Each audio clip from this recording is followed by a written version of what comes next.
Hello, hello. Welcome to Music Corner.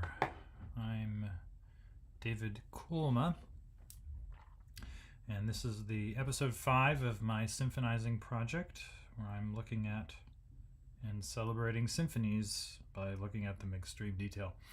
In the first hour here, we're going to look at Luigi Cherubini's Symphony in D major from 1815. There's a pretty standard augmented sixth chord in the middle of the last movement that I think the little passage is worth looking at. And then I wanted to look at Brahms Symphony No. 4, the beginning of the last movement, the long variations, continuous variations movement, and the opening of that. So the my phone just did something strange. Anyway, the wanted to double check one thing before I get going, and then we're going to look at the rest of Beethoven's, the introduction to Beethoven's First Symphony. And there we go. Okay, everything's going according to plan. All right. So just wanted to double check something. So the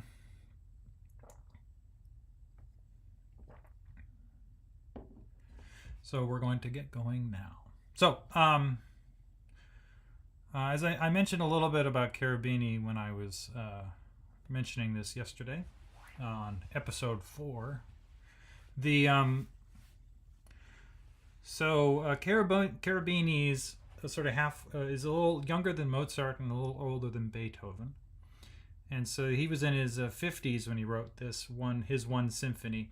Cherubini is actually an Italian composer who lived most of his adult life in France, and in the 1820s he became the director of the Paris Conservatory, probably the most important music education institution in Europe in the 19th century. My cord was looped underneath my chair. That was going to be bad from my headphones.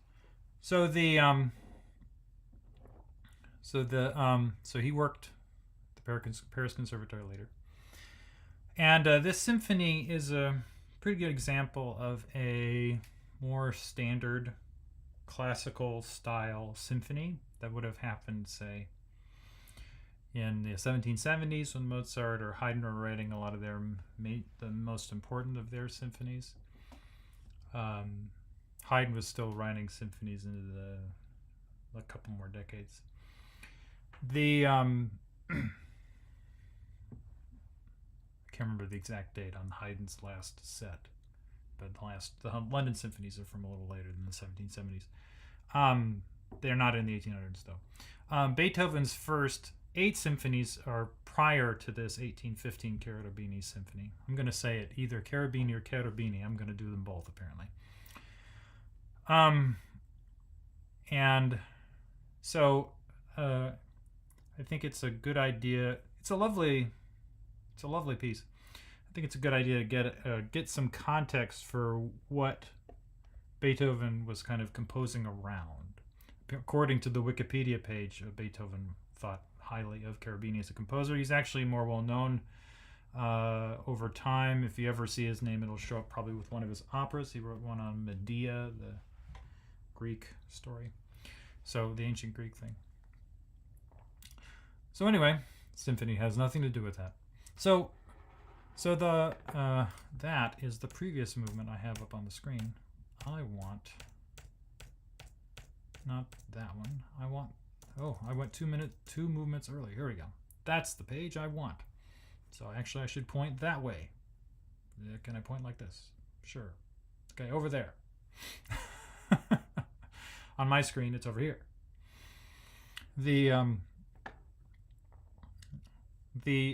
So D major, last movement's in D major, symphony's in D major, and the horns and trumpets are in D. Timpani plays D and A.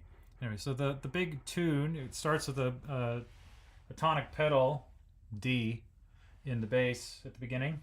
So it's down here actually. Yes, yeah. So then it gets this long passage of eighth notes. It's in cut time, so it goes pretty quick. And it's got this grace note on the main beat after the first pickup.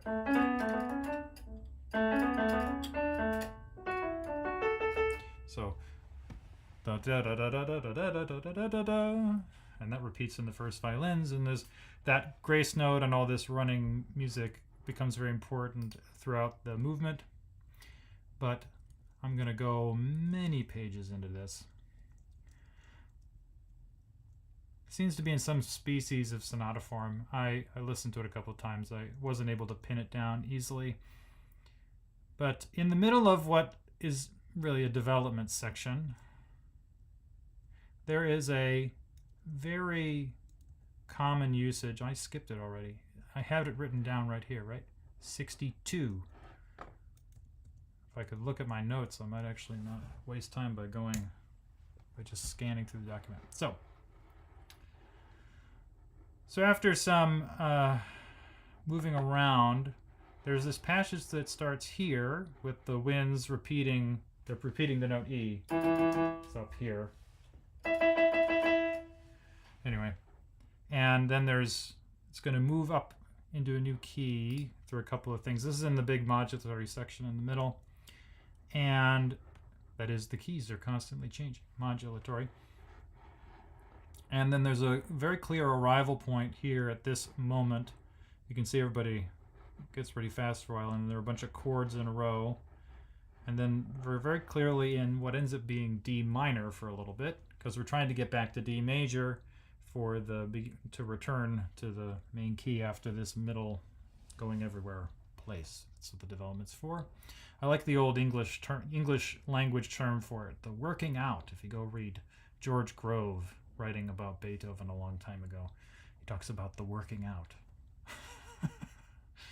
Anyway,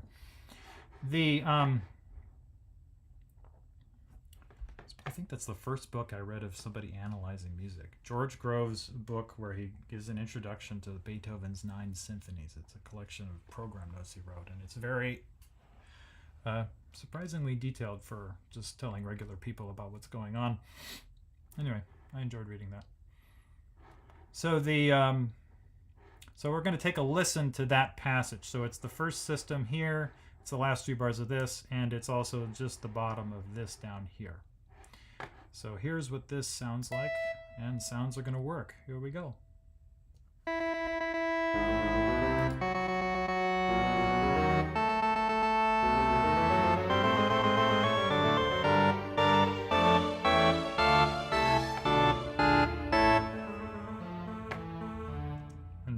I just have the bass line there, the cellos and the basses. I actually only ended up writing the cello, apparently.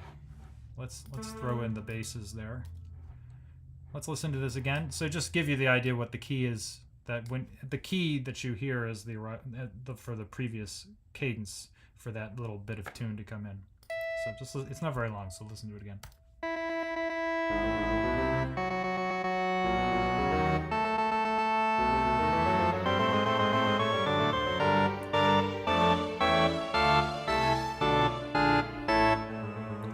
So I want to make a slight adjustment. Let's make this part louder so we can hear this. And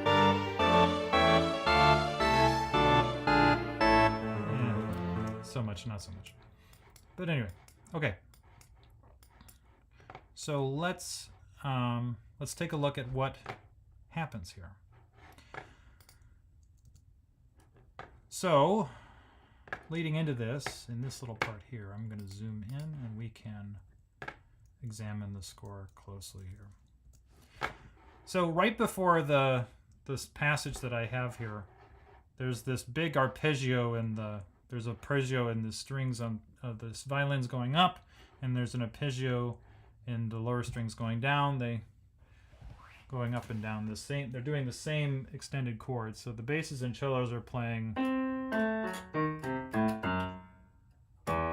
And so that the E there at the last note there is the new arrival chord. So this here, and the violins do a similar thing, but they go. So those two things together gives us the chord we're looking for.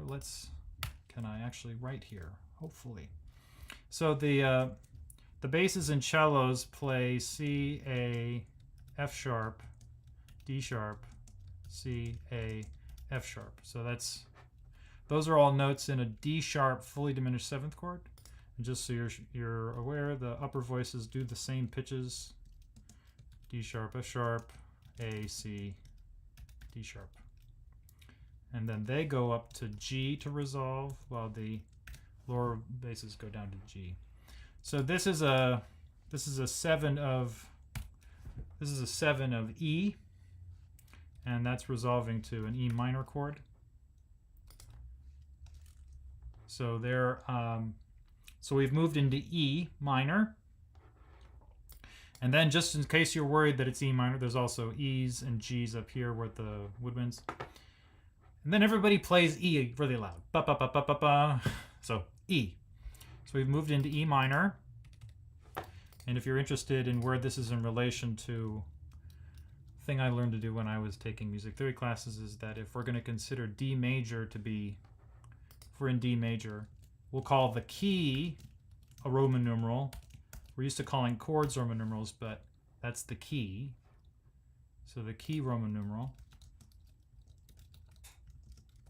is Roman numeral 1. And so it means that here we've moved to the key of 2. Just so happens that in this style of music, you tend to go to keys that you can have chords in your regular key. So if you know if you know the chords in D major, which are D major, E minor, F sharp minor, G major, A major, B minor, and there aren't diminished keys, at least not until you end up in the world of metal music of the past 40 years. They don't gent very often in the 1790s or the 18 teens. Sometimes Beethoven would. I think so. Okay, I just used that word. I'm surprised. That's funny. So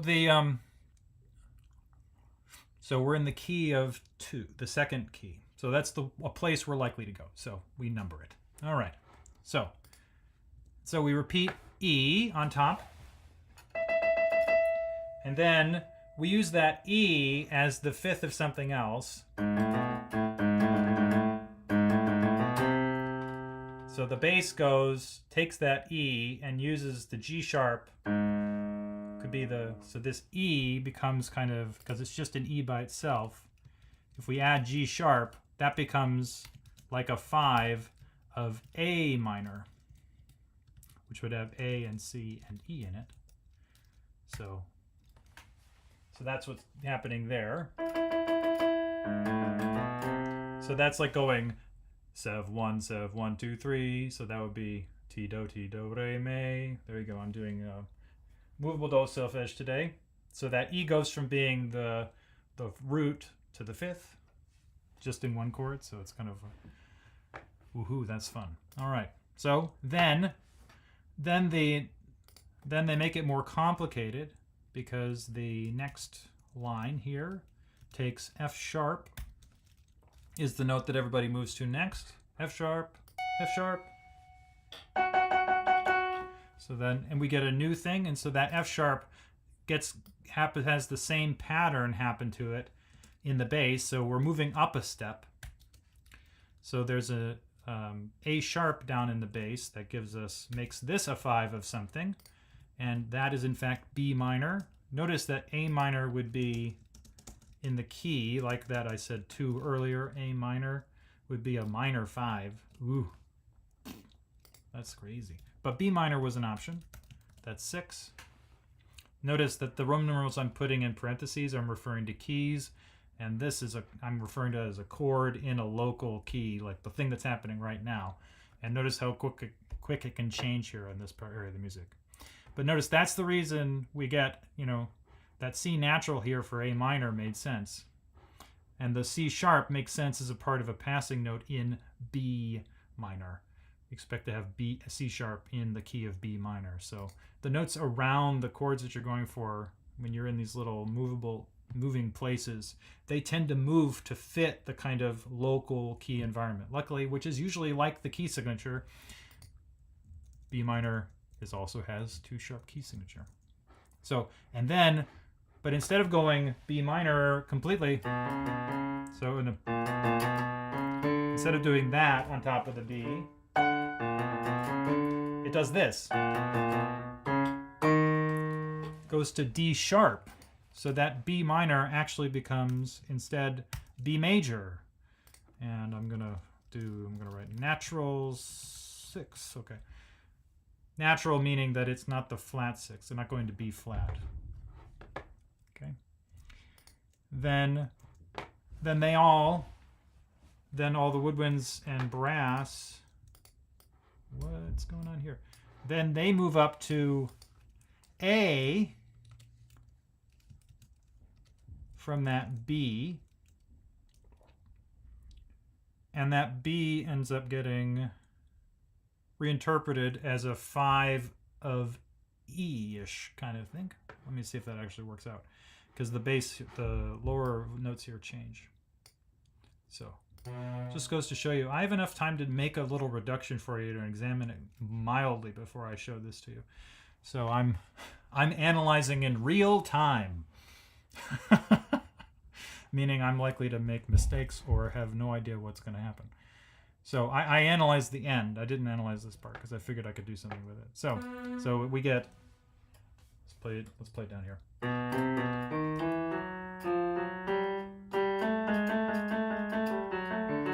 So after that whole passage ends up in G. So where does it go in between though? So because we've had an A, and that leap up to A, we've gone through E to F sharp to A, and then they go up to C natural. So if you can see here, the pattern here was ba-da-da-da-da-dum, ba-da-da-da-da-dum. Yeah. Now it goes up 1, and then there's a third leap. So there's a little bit of an emphasis on E, but it keeps stepping up, and that F, and then E becomes E sharp, so we emphasize F sharp. And then we step up from G to A, and we emphasize A with G sharps. Then we step back down, and then this is a pattern in G. So really quickly, while this is happening, so there's the flavor of, there's a little bit, and very quickly, there's a little bit of a flavor of E minor with but there's an A going on. So it could be A minor-ish. Well, no, it's got B naturals. Actually, okay. I'm thinking of it the other way. So it could be the other way too. It could be B, D sharp, F sharp, A, with notes filling in between to fill out this A and C. So now I'm reconsidering my options. This is what analysis in real time looks like, is that you change your mind. So there's sort of a B7 here, which again, we expect to go to E minor. That's the expected root of a B7. But then that C natural you can think of as a kind of the flat 9, like we've seen a bunch of, I've shown you a lot of really extreme moments in classical music when I've been choosing my slices. I want to pick interesting places to talk about. That's not like okay, so those 4 bars, something normal happens. So you end up with lots of interesting harmonies. So that moving up here, but that actually ends up with, by the time that C comes, we have A and C natural. So those are happening at the same time with the G sharp. So we're actually an A minor rather than doing the flat 9 feel there. So, but that makes sense to go from B to B7. There's sort of a implication of E somewhere along the way, but I don't know if it really comes. Then A minor with G sharp lower chromatic ideas. And then there's then that A minor when the C sharp comes in the upper voices here, that then moves on to A major, and it's with the G natural, it implies an A7 over G, and then that moves to D major. Let's all like do this on a row, on a line. That might make more sense. There's a D chord. Yeah, and the last two beats, and the D7 comes in, and then on the downbeat we get G minor. So it's this from that one bar. I'm just playing the outer voices of the C, C sharp, D, C sharp, B flat, and then the lower basses.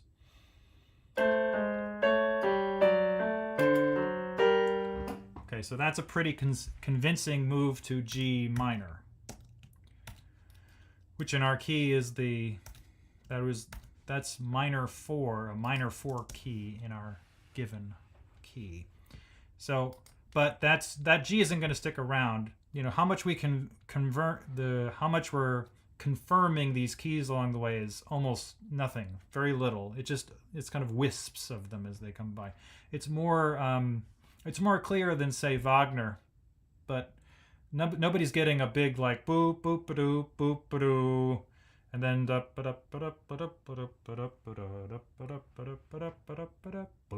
you know, we're not doing that kind of like, you have a cadence and then you spend a while confirming that you're in that key by staying in the same key and just cycling through normal progressions. You know, as if you're just doing the chorus in a song over and over again, but not changing the key, so you're not doing the step modulations.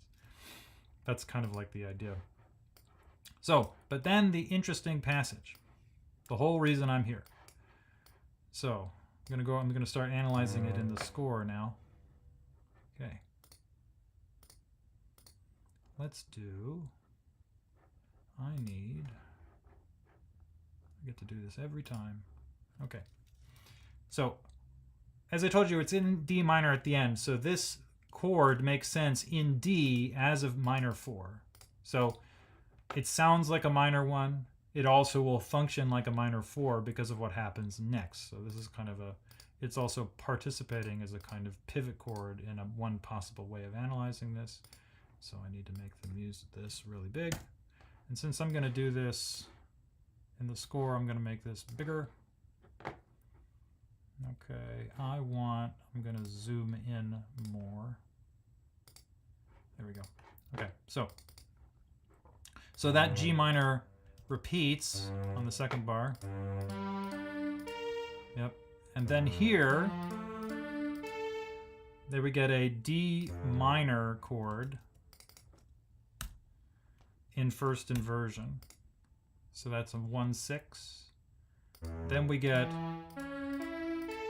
that's A major in second inversion. So this is it's a good old passing 6/4 chord. If you don't know what that means. So using a second inversion triad in this style means that you're going from two chords that are generally some version of the same chord on either side, meaning this is a D minor chord in root position, D, F, and A, F, D, A.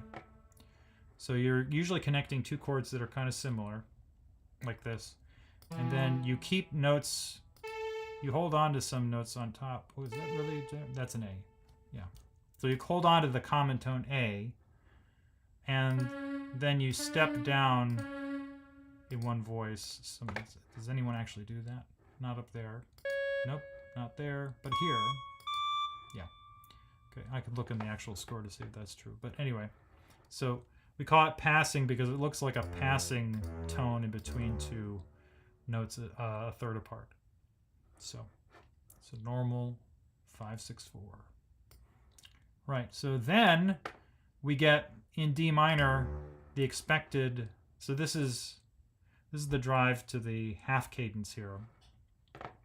And so what we get here is, this is an A minor chord in first inversion.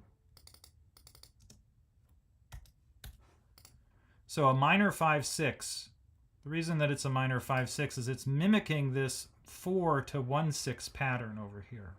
So if we were thinking of this as G minor 1, this chord sounds like a minor 5 in first inversion in relation to the G minor chord, the D minor over F.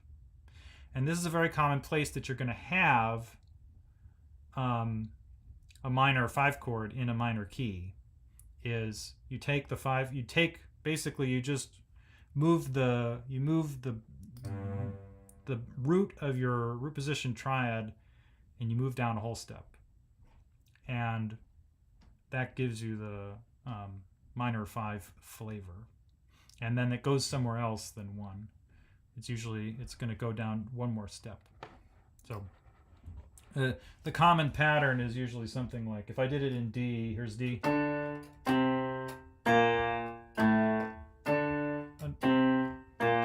So that's D, C, B flat, A. So if I play D minor, and then I want A minor over C, and then usually some kind of G minor chord, to go to A major. So the A major comes a chord after. That's usually what happens.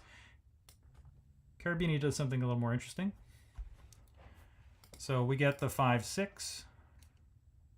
And just to show you that this is the expected A major chord happens 2 chords later instead of 1, because he fills in from, instead of going D, C, B flat, G, he goes D, C, B natural, B flat, G, B flat, A, excuse me.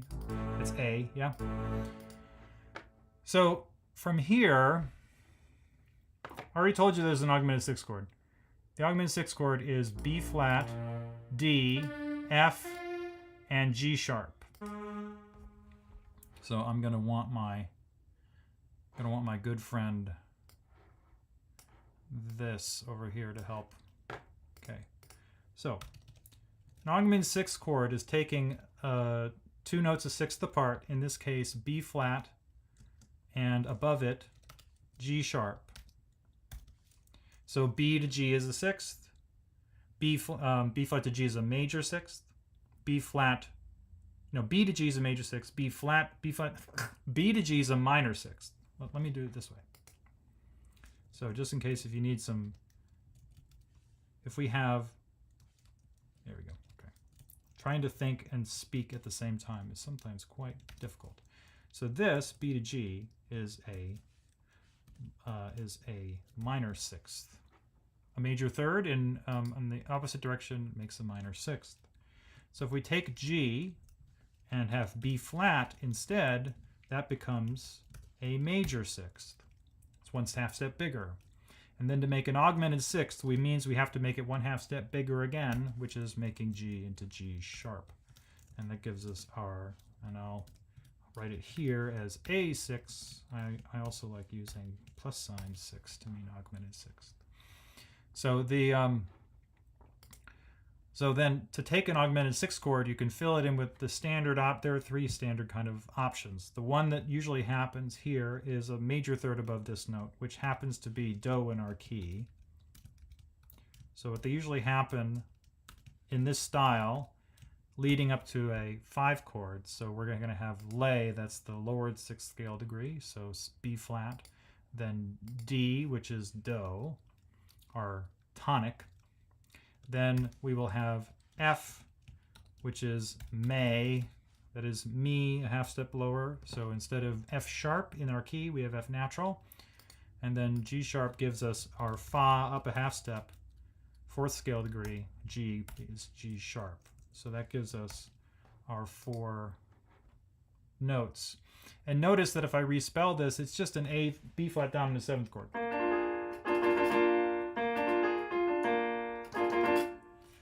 Okay, so that's Le, Do, Me, Fi. This is called in American parlance, this in Anglophone music theory is called a German augmented 6th chord, for silly reasons that we can't really do anything about. It's this one, the one that sounds like a dominant 7th chord. It's got 4 notes, and it sounds like a dominant 7th chord. It does something different, though. That's why we call it a different name. So this is our German augmented 6th. And yeah, that's right. They don't like this particular. I like using GER, but this place, the notation software thinks that it should just be GE. No, GER. There it is. And then I want. Can I have an augmented symbol? Yeah, there you go. So that thing. So usually there's some part writing problems with this chord, but notice that the F here, to avoid some of the part writing problems, he has the F instead of leaping up to A in the flutes, and that the F here goes to D in the violins before leaping down to A. So he avoids the problem of B flat and F both moving to A and E at the same time. That's normal issue of a German augmented sixth. So he gets around it. Usually have to have a cadential 6/4 in between. So then the interesting chord that is less likely. So how do you fill between a D minor chord and this German 6? So he decided to keep the A and have it resolve into the German augmented 6 down. That the B is a fill-in between C and B flat. And then there's an F, so that E moves up to F, and you can keep the F for the next chord.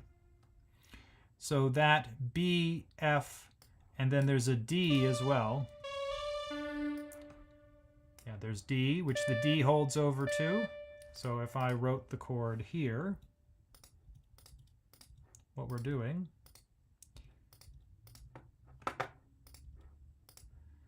so, oh, you gotta be kidding me. Okay. So we have B, and we have D, and we have F, and we have A. And in the previous beat, we have C. It's the C, that's the A minor chord, right? Yeah. Okay. So this would be the E voice, right? Or is that C? A minor, yeah. So the A holds, and then C, E, yeah, E. Okay.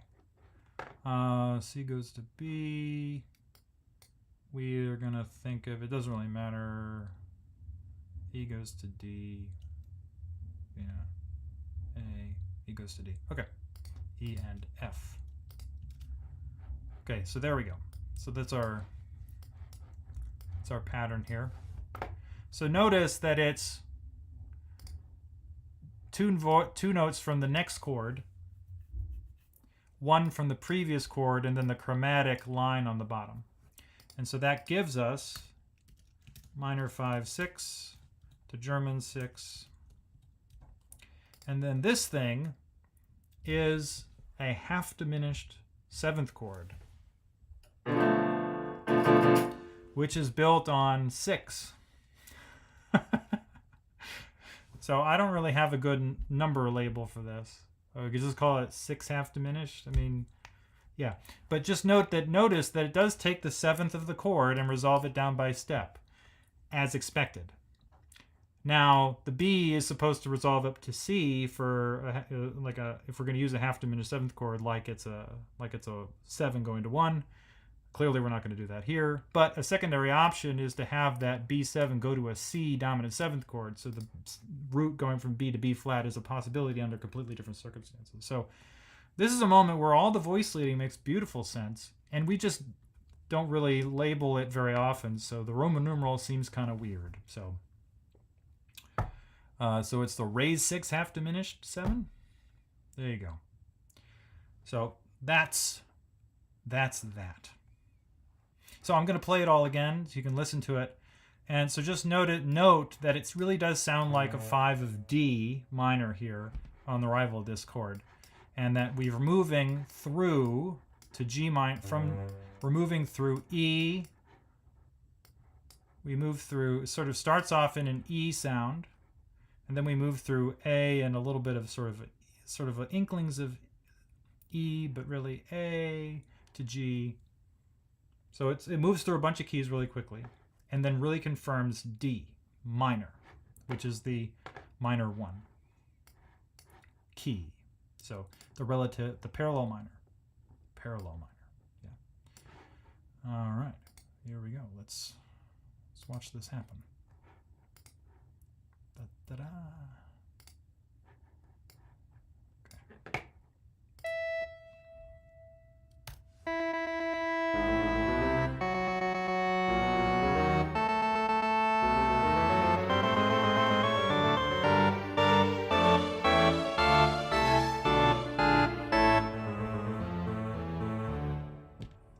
There you go.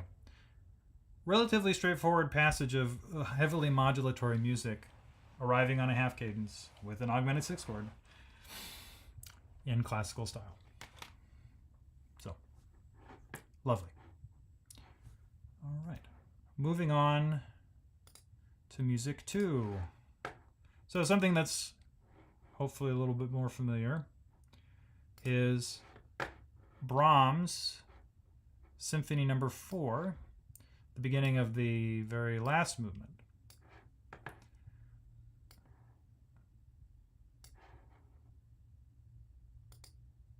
So Brahms had a little bit more of a Baroque streak in him sometimes,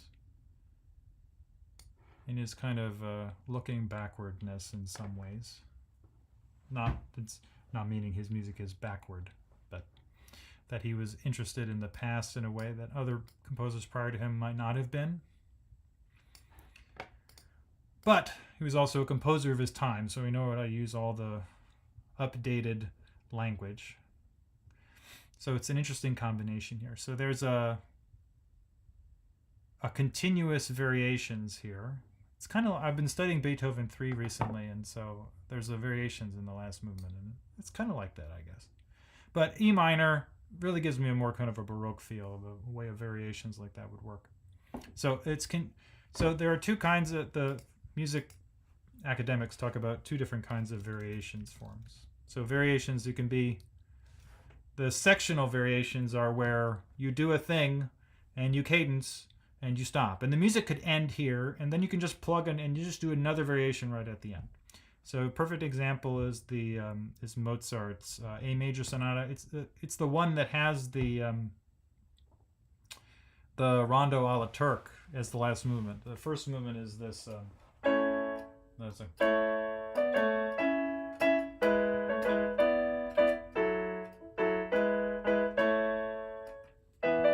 sorry, and that's where my brain went. Yeah, that's it. Yeah, something like that. So that goes through a series of variations, and there's a nice big cadence at the end of each one. But so that's where there are clear sections, and you could stop after each one.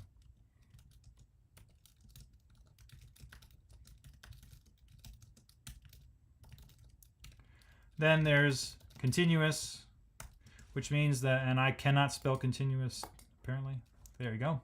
Continuous variations, meaning that they run right into each other. There's, when the one is already started by the time you get to the next one, or there's not a clear end at any given place, so you just have to keep going, and it's just kind of constantly flowing, which gives it a kind of Baroque music has a lot of that music is very just kind of constantly just flowing along, and cadences kind of happen along the way if they do. So that's a reason I kind of associate it with that style. So this one does that. This Brahms example. Right, so big grand chords in the winds, then some rather interesting plucked area with timpani rolls, and then the real stuff happens. So let's take a listen to, I've got this page and just the first couple of bars of this page. That's all we're going to look at for the next 20 minutes. All right. Here we go. Brahms.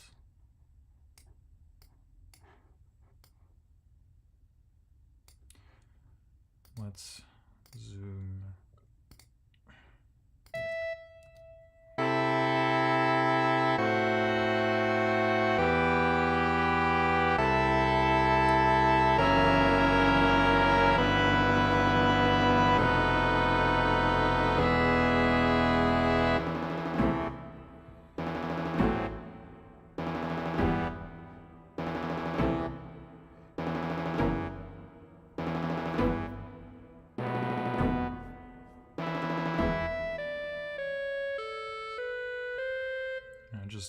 wrote the little bit of the tune there to make sure that so you get that's what it actually sounds like there.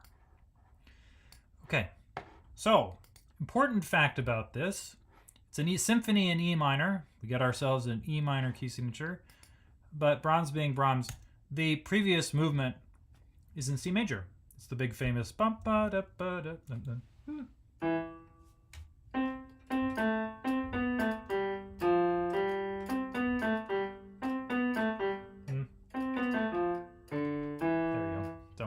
That one. So C major ends very clearly in C major. So we're not starting off in our ears with E as the tonic of anything. So this is like in episode 1 when I talked about Dvorak. Dvorak is very influenced by Brahms. Although, yeah, is this prior to that? Yeah, so this is from 1885. The Dvorak Ninth Symphony is from 1893. So he would have known this symphony. So we need to get ourselves to E minor for these variations.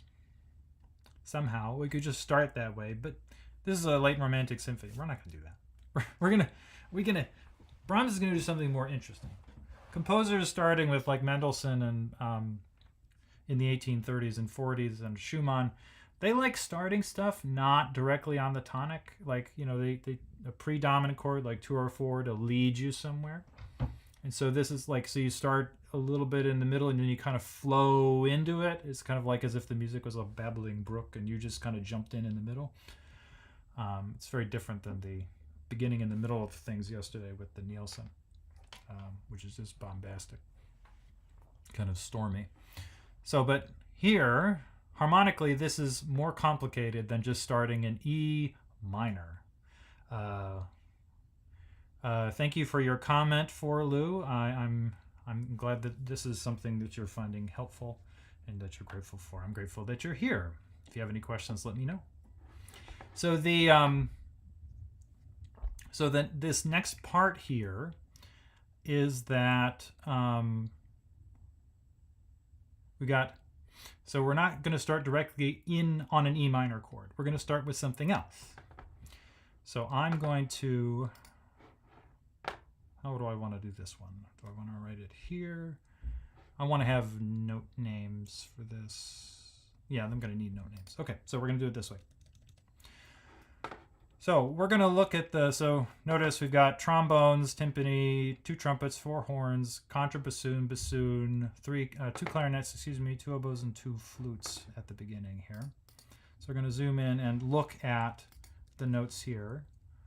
Trombones are a good help. They've got the main melodic line for most of it and the bass line. So chord 1 has C on the bottom, and then there's the third trombone and the second trombone are both playing that same C, middle C, and E in the first trombone. By the way, did you know that trombones you have to learn alto and tenor clef? Yep, here they are in alto clef in the score. So middle line is C, middle C. Okay, so there are more pitches. So I'm going to go find them in the score for us. E, E, so there's an A as well in the oboe here. Clarinets in A means that this bottom note here is C. No, the bottom line is C, so this is an E and an A as well. So transposing wise. So if you need to, you can do clef transposition. So there's an A in there as well. So I'm going to put an A there just so that we know that it's there. Okay, so we got this is an A minor chord in first inversion. Then the next measure we have A, C, and F sharp.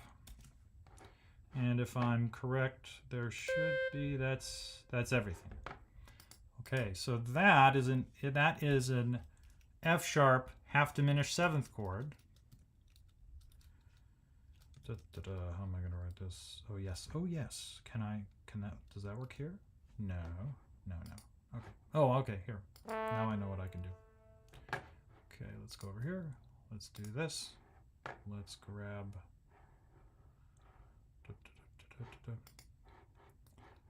It's just a diminished. Okay, F sharp diminished over A. It's not half diminished. It's not a seventh chord. It's just a triad. F A C, F sharp A C. Then we have E, B, and G.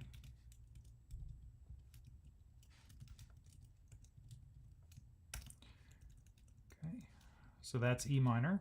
So there's our first. The third chord in is our E minor chord for our key. So, oof. Then the next beat has C, E, and A. Yeah, that's C, and that's an E, and that's an A. Okay, so there's another A minor chord in first inversion. It's voiced a little differently. That means it has the same bass note, has the same three pitches. It's just that they're not exactly in the same octave they were the first time. Yeah, so there wasn't even an A in the trombones, but there's A's everywhere else. Okay, so that's good. Then we leap to F sharp. I'm going to need more space here. Let me do okay, so I'm going to do this because I have enough notes here. So let's see. Oh, okay, that'll work. Let me do it this way. So we're going to put that there, and then this one is going to go here, and then this one can go right there. Yeah. Okay, I'm going to take out the M there. I'm just going to say that. Okay, we have F sharp, and then that's A sharp, and I'm sorry, yep, A sharp. No, that's C sharp, and that's A sharp. Yep. C sharp in the middle line, yeah. A sharp. So we've got an F sharp major triad.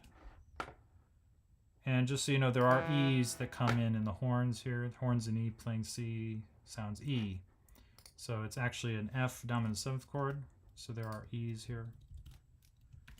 Just gonna put one up there. Okay. And then we get the really fancy chord, the F natural. Trombones also have A and D sharp. And you should be aware that there are also B's. And then we arrive on E, G sharp, and E. And there are, in fact, some B's as well. Okay. So that E chord is an E major triad. Just write it, I'll write it like that for our purposes. This is F sharp 7, as I said. And this, F, A, D sharp, and B, is an augmented sixth chord, as I said before. So the augmented sixth here is between F and D sharp. So I'm going to put it plus sign 6. And to fill it in, we have a note, a major third up. A major third up from the bottom note of the sixth. So that's A, and then a whole step above that. So that's a different, in English we call this a French sixth chord. Because it doesn't sound like a dominant seventh chord.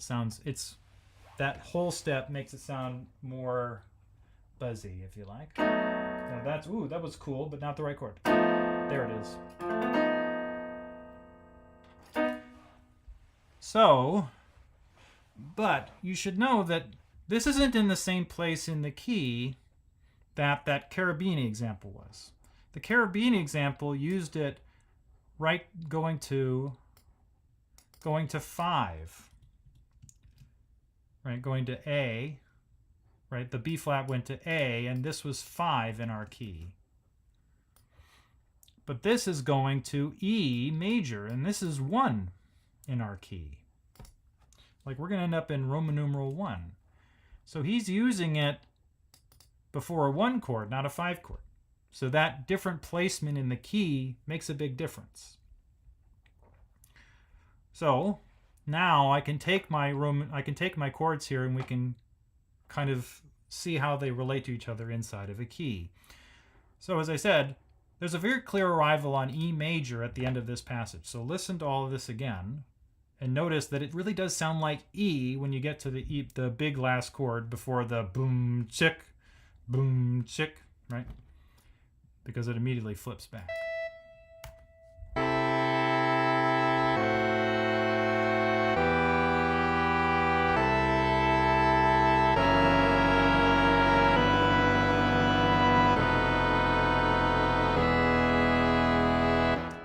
Notice that E, that's E. I'm singing an E. That sounds like Do to me. And that makes sense for an E minor piece to have E in the last movement be the main note, because it's going to cycle through this series of chords over and over again in different guises as it makes its variations. So this wants to feel like is 1 here.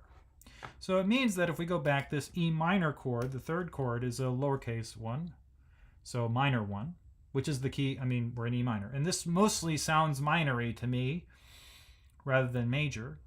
There aren't many accidentals, and we do have a 1-sharp key signature, so E minor. So we would expect there to be a lot more G sharps and C sharps, and how am I doing? There are F sharps. We expect C sharps, D sharps, and since there are some G sharp, and there's a G sharp there at the end. So it means that we can analyze the previous, the first 2 chords now in E minor. So A minor in E minor is just 4, 6. And that's pretty straightforward. And F sharp diminished is just 2 diminished 6. That's what I could have done up there.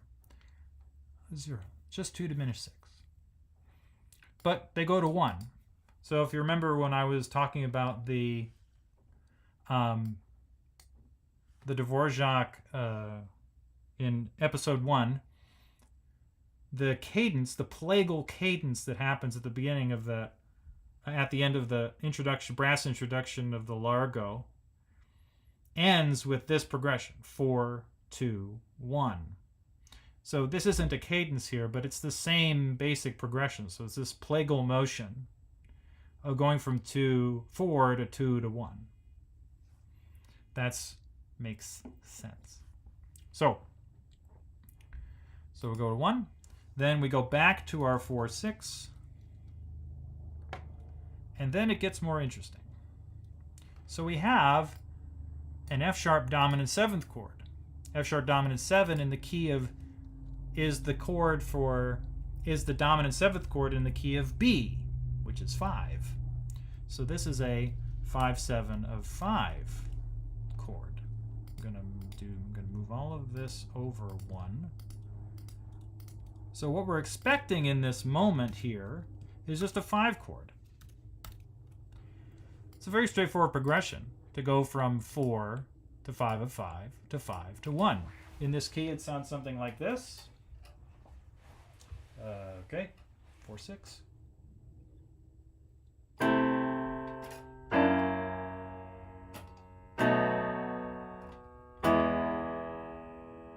And using E major there. That's very straightforward. It happens all the time. So to have a 5 chord that's preceded by its 5 of 5, and it's even preceded by like a 4 or a 2, that's very straightforward. But for that to happen, for there to be a 5-7 chord, there's a 5, if we call it 5-7, I played a 5-7. What notes would we need? So for 5-7, we would need, so the 5th scale degree, which is B, and then we need a major third above that. We need D sharp, we need F sharp, and we would need A. And notice that we have most of those notes, but not all of them, right? We have B, we have D sharp, we have A, but we have F natural.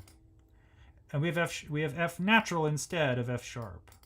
And notice that chromatic descent of F sharp to F to E is in the bass, right?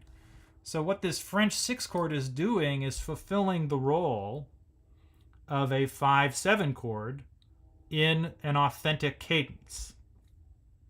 But it's destabilized because the F natural is in the bass. The fifth is in the bass, not the root, B. B's up on top. Notice, though, that when the B does appear, if we look over here, the B does the bass motion. B to E, B to E, B to E. This is all, I'm singing the transposition. Trumpets and horns that are written in E, you can look at them as if they're in bass clef and they're just in a different octave. So that's a B in bass clef, and that's an E in bass clef, yeah? So transposing, the trumpets are transposing up a third, and the horns are transposing down a sixth. So if you're having trouble with the C to G to C there. Okay, so it means that there's some sense in which this is like functioning like a dominant. But it's also an augmented sixth chord, which usually functions as a predominant in what we're used to. That's the example that I gave you with Cherubini. That's a chord that goes to 5, not a chord that replaces 5 or works like 5. So, 2 things before we finish the first hour. One, I want to help you see that the melody here in the flute is helping undergird this progression. So it's all basically E minor. That's really straightforward. So it's 1, 2, minor 3, 4, sharp 4, 5, leave down an octave, 1, yeah.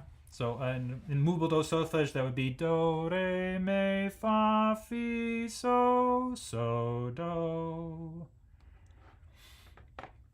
So then that helps us feel like this is E, even though the chords are a little bit more complex, right? We don't start on an E minor chord. It takes us 2 chords to get there. We do this plagal motion at the beginning. And then there's this, on that Fi, the A sharp, that's where this 5 of 5 happens. But the 5 of 5 helps us push towards 1. So it's just like there's this weird harmony in right before the end. But notice that if you're thinking about this as 5 of 5, like if you think of the French 6 as a 5 of 5, as a predominant, it would go something like this. The French 6 would go to 5, and then it would go to 1. Usually, well, we could do minor 1 here. Notice in that key, if E major was 5, then A minor would be 1. And then the French 6 would work exactly like the Cherubini did. And notice that that's the next harmony, A minor. That's an A minor chord that happens next.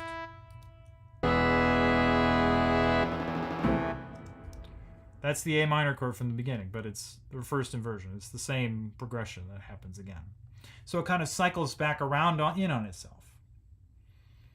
So that's really helpful to the continuous variations, that the chord progression doesn't really stop. So last bit is that I mentioned that it links to that C major beforehand, and the reason, so that's part of the reason why it starts with this A minor chord. So we want an E in the melody, in the flute. We got it. It's in the first trombone too. They follow this same line for a while. E. We got it. That's the new key. We also want a C. That's the old key. That works. But we also want to make sure it sounds like E minor, so what's left?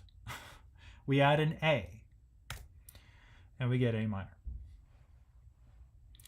So that's, so it functions like if we were in C major, that A minor chord would be a 6/6.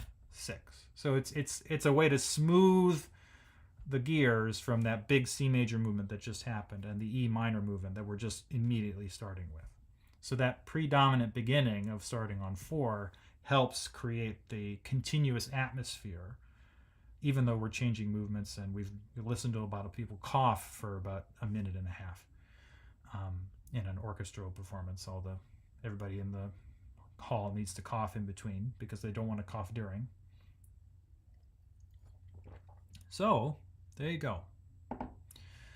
So there are two different ways of using augmented sixth chords. The first is a pretty standard classical period way of emphasizing five and an especially high point in somewhere in the movement. The development's a good place for it. Everything is kind of Sturm und Drang, that is stormy and full of emotion. And here, here, it's functioning as a replacement for a dominant chord, as a replacement of five, to help underline E instead of emphasizing five. So both are pretty common. The last little bit I'll mention is that I mentioned this before, but Tchaikovsky wrote a harmony textbook, and in the section about augmented sixth chords, he says some people think that that these augmented sixth chords go to five. They're not right. They go directly to the tonic. They go to the next chord to the key. And this other example of them being used to emphasize the dominant is actually a move to the tonic, but it gets immediately undermined. So the example here in Brahms, according to Tchaikovsky's way of thinking about harmony, this is what they actually do. And the thing that Cherubini is doing is a subspecies of this in the way he hears music. So it just goes to show you the way that we hear this music and the way that Tchaikovsky heard this music and the way that maybe Cherubini heard this music are all slightly different. Time. So, all right, I'm going to take a minute or so, a minute or two, and take a short break. And when I come back, we're going to look at the rest of the introduction to Beethoven Symphony Number 1. So, see you in a moment.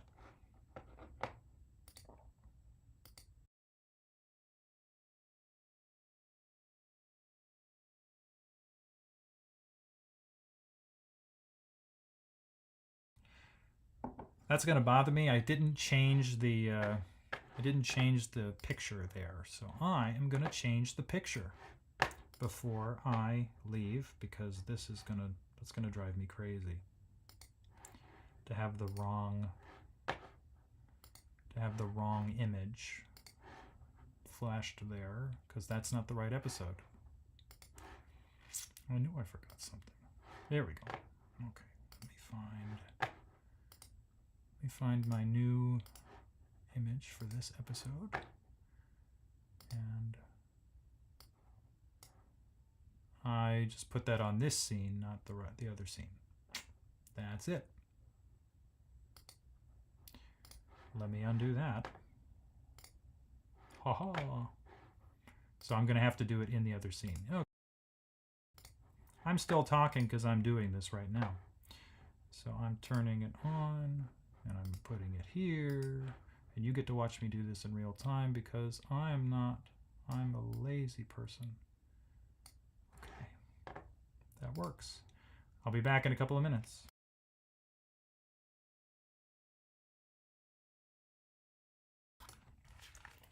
That's also the wrong image.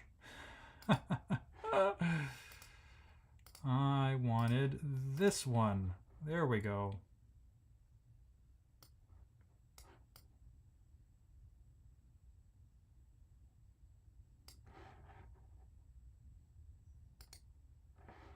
Okay, now I'll be back in a couple of minutes.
All right, hello, I'm back.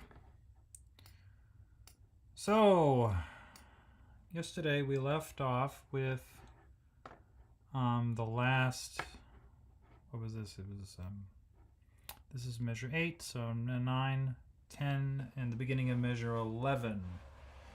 And I wrote some music to give an example of how we could be writing music like, I wrote something like this champagne progression that I talked about yesterday.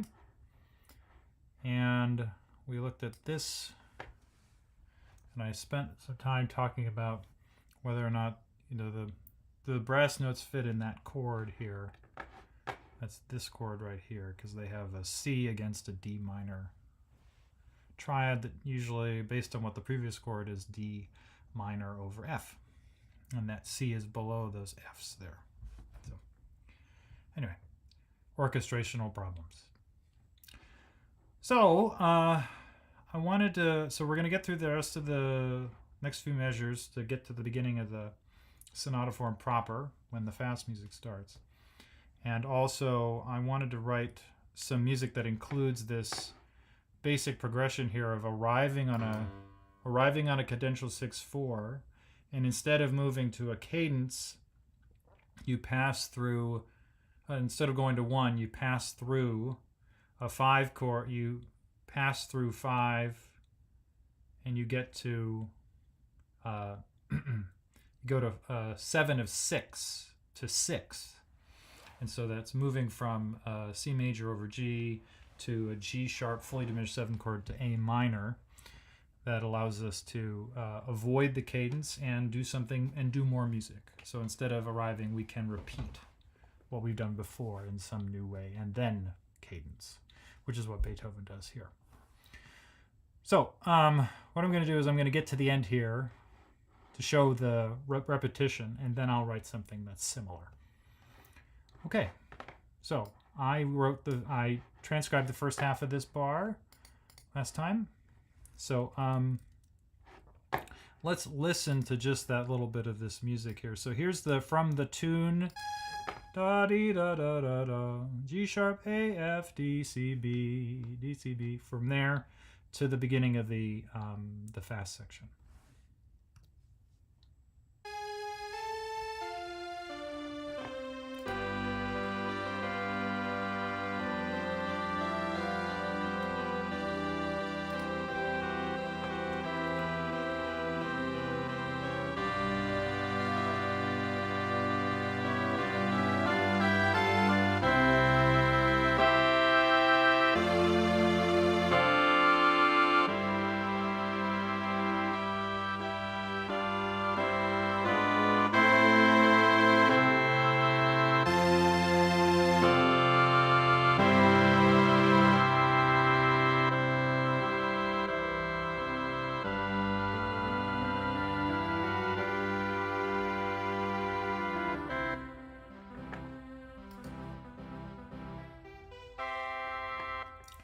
Lovely.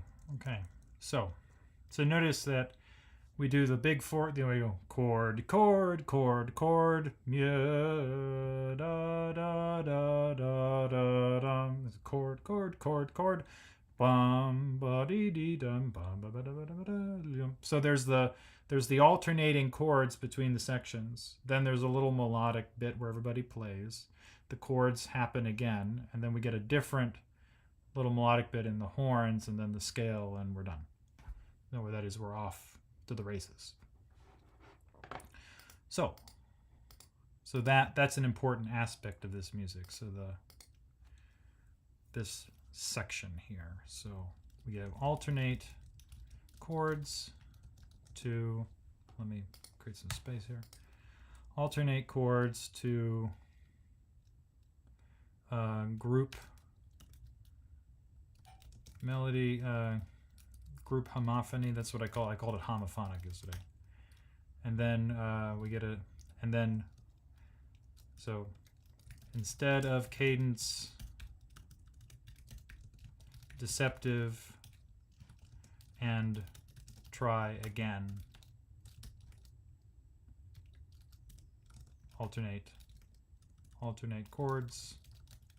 This time, alternate chords. This time, succeed. Okay. That's the basic shape of this area. All right, so now, we're going to continue with writing the harmonies into the music here. So into my reduction that I'm making. So we can see how this, if you have trouble reading orchestral scores, which I'm assuming is anybody who would watch this thing. So that's why I'm actively making the reduction in front of you, so you can see how to read the score and how to turn this into maybe a more digestible thing, assuming you can read piano music. So, and if you can't, this is a way to learn, just slowly sitting with me doing this. Okay, so we're arrived at this chord right here. So we've got 2 measures to write in here. Ooh, it's blue. Okay, yay. All right, here we go. So this measure is blank. I'm gonna fill in this measure now. So nobody in the strings is playing after that first chord. The trumpets and horns drop out. The trumpets and timpani drop out as well. The horns, so they played this long C, then they go up to G, C, and G, E, C. Then they go down to this G here, play half notes. Then the second horn leaps up an octave, and the first horn leaps up a fifth. Yeah, okay, yeah, I need to add a tempo marking there. Okay, let me do that. Okay, borrow it from over here. And I need a time signature change.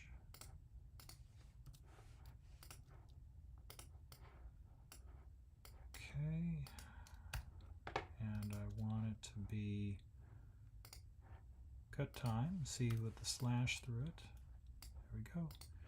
And let's follow the notation of the bar line here. I need to make this bigger so I can see what I'm doing. Bar line, there we go. I want a double bar line, thank you very much. Actually, I want to repeat, start, repeat, and that's awful. Whoever decided in this, whatever version of Sibelius I'm in, that the repeat mark should go after, or actually, is this just a part of this view? Let me see. Is that what it is? No, it happens there too. That's gross. That's wrong. Repeat marks happen before, in notation, they happen before the time signature. That's just the, yeah. That could just, it just looks bad. Okay. That's not good. All right, so then they move down to E and C. That's upsetting to me. Okay, so the bassoons, as this is happening, they play they continue with G's. So what I want to do here is I'm going to make a second voice so that we can have them play quarter note octave G, quarter note G's there. My friend, let me do that. Thank you.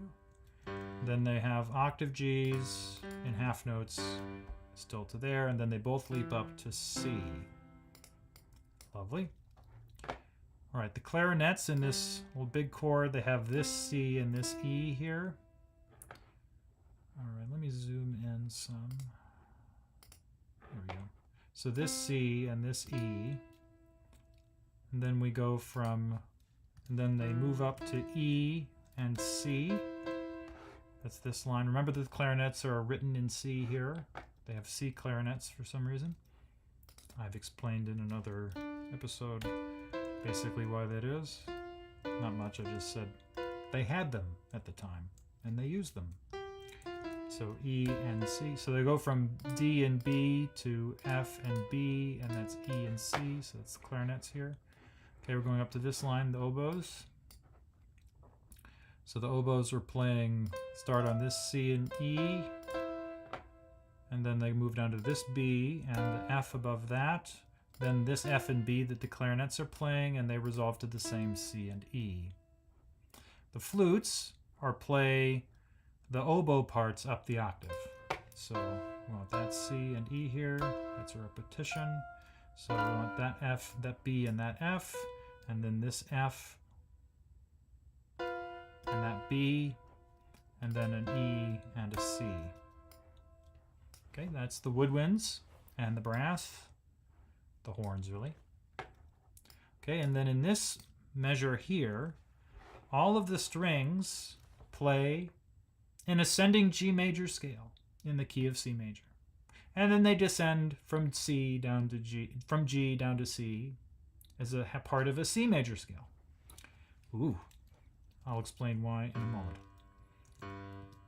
So we have G, eighth note, then 16th notes A, B, C, D, E, F sharp, dotted quarter G, and then those are 32nd notes to fill in this eighth rest here, this eighth rest of value.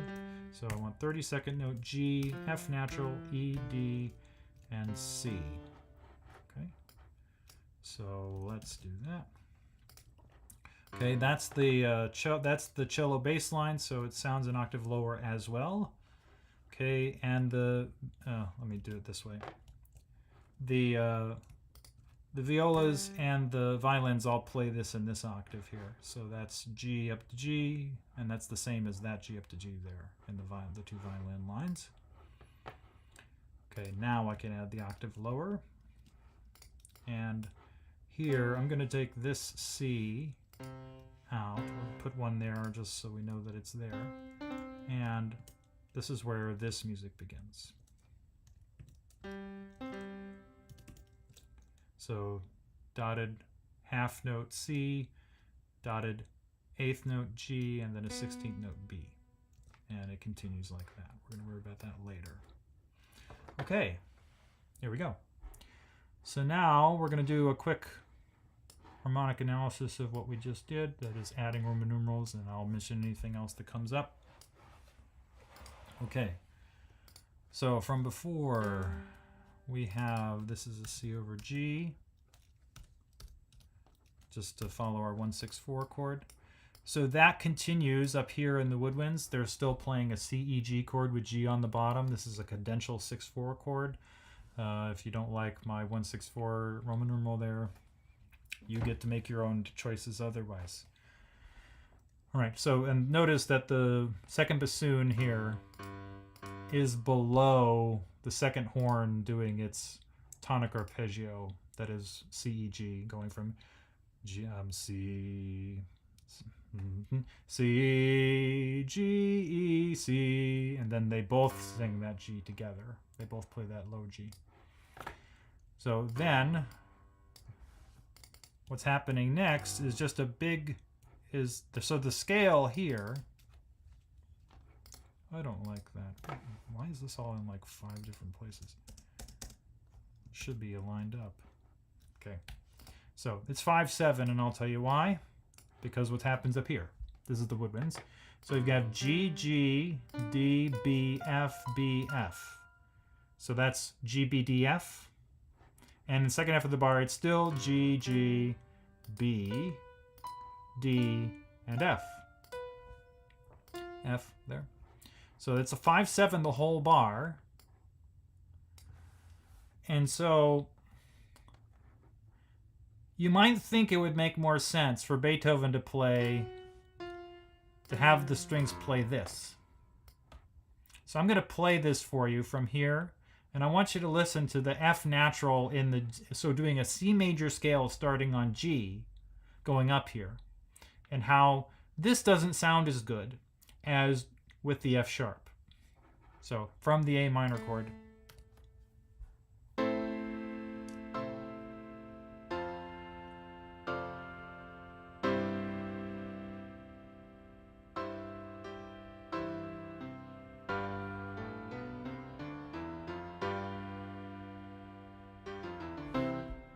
I mean, nothing sounds wrong about that. It just doesn't sound as good. And that's just a style thing. Is that we're emphasizing G in this measure. We're not emphasizing C. And we know that we're going to do the F natural to lead into the next C. And it's very common to emphasize a note tonally in this style by including a lower chromatic neighbor, a note just below it leading up, which has been an idea in this whole entire introduction.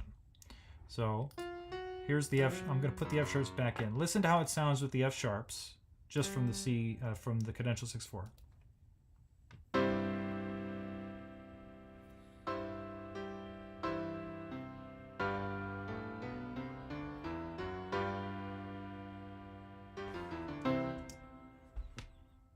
Yeah, that sounds better to me. Well, because it's pushing a little bit into the G. It gives it kind of like, it gives a little oomph. Just that one note change makes a big difference. So now I'm going to show you all the places where Beethoven does a similar technique. So the first measure, the E going to F in this chord that sounds like it's a 5-1 in F at the very beginning, the E to F. Yeah, it doesn't require an accidental in the score, but that's that half step. It's the same idea. We're emphasizing F, so we have an E going to F. So then this one, we're going to emphasize C because it's a G7 chord going to A minor. It happens in C major. So we emphasize C by having B natural go to C. Notice you need the B natural because of the B flat in the first bar. This B natural is part of the key. So B natural to C. Then in the next bar, now we need an F sharp to emphasize G. This whole D7 chord is built on this having an F sharp instead of F natural. And it does in fact go to G. Then in the next bar, we want to really emphasize this A before we go back down into C major. And so we have G sharp to A rather than G natural to. It's like I can make all this much less interesting. Let me just play down here. I'm going to make this less interesting by having it be, we're just going to listen to the string parts. It's going to be, instead of D7, it'll be, we'll start from the beginning, and just listen to how the D minor 7 chord doesn't do the same thing, and then how missing the G sharp, it does something to the style.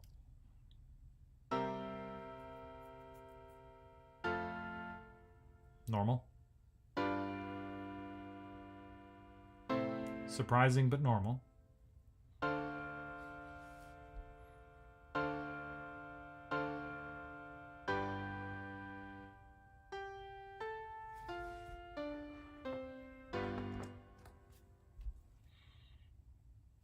It's all perfectly reasonable.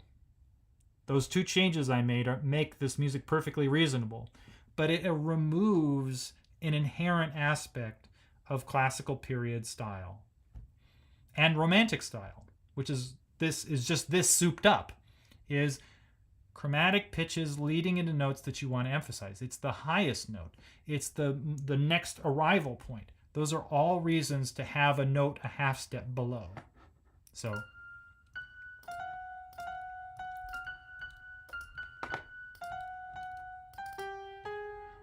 listen to just from this bar with the F sharp. Actually, we're going to play from this bar, the previous bar.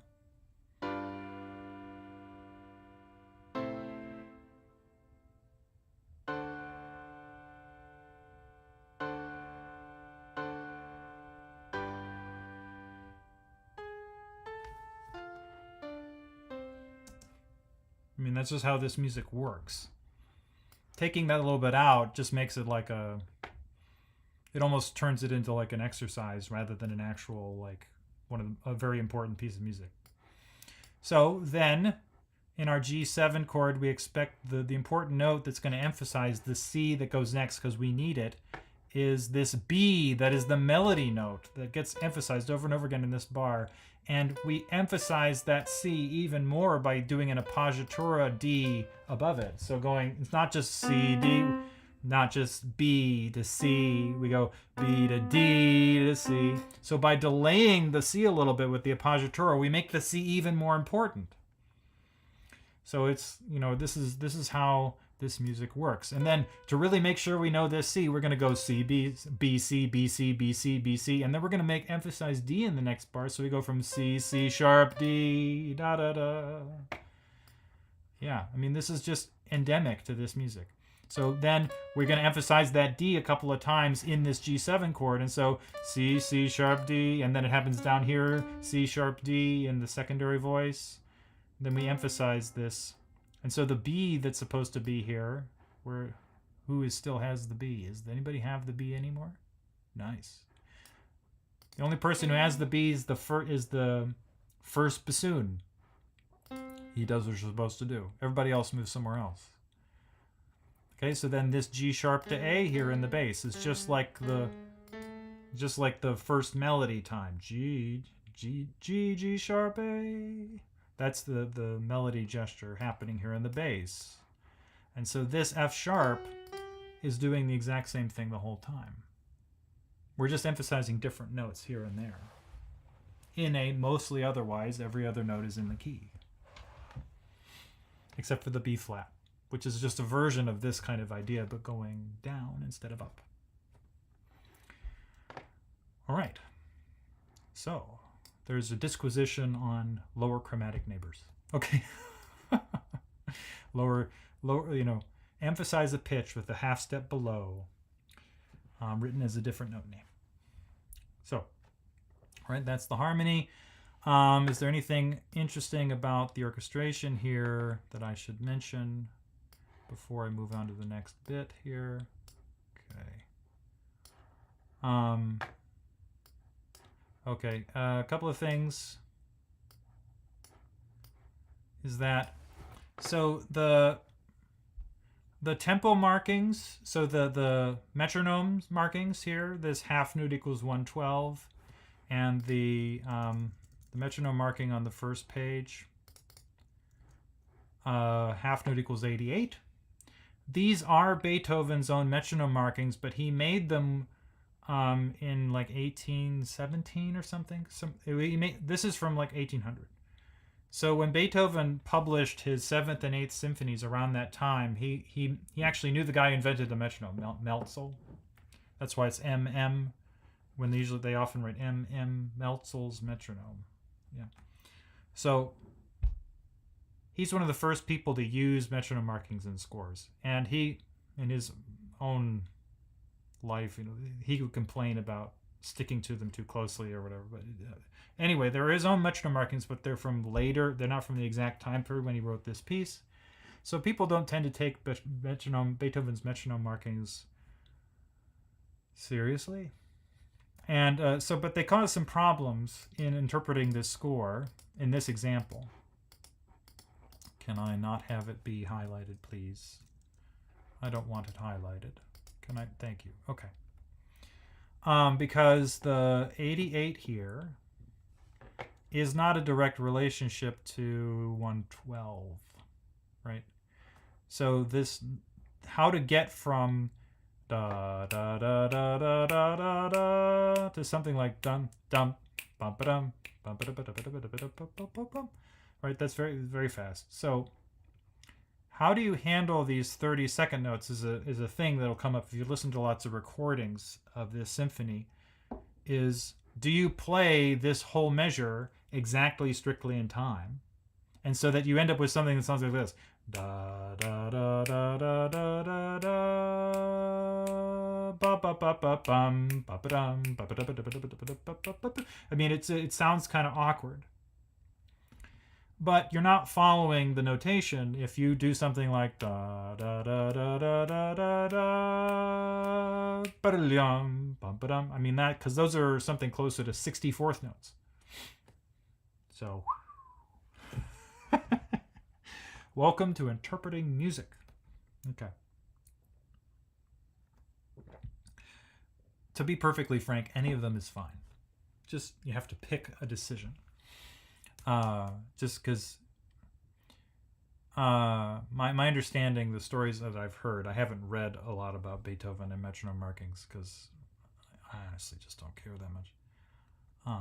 It ends up being important if you're going to like conduct the piece or something, but when was the last time I did that? I conducted this one time in college. Oh my God. It's like,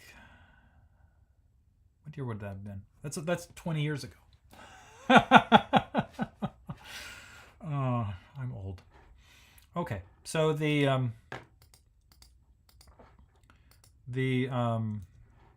we go. No, I didn't conduct this. Did I conduct this movement? I remember conducting the fourth movement. Did I conduct the first movement? I think so. I must have. I did multiple movements of this symphony. Anyway, I have recordings of me somewhere on tape. Literal, VHS tape. So there's that. Okay, any part writing things? So just a couple part writing things I want to mention. Voice leading. I'll call it voice leading. Voice leading is a better word for this. So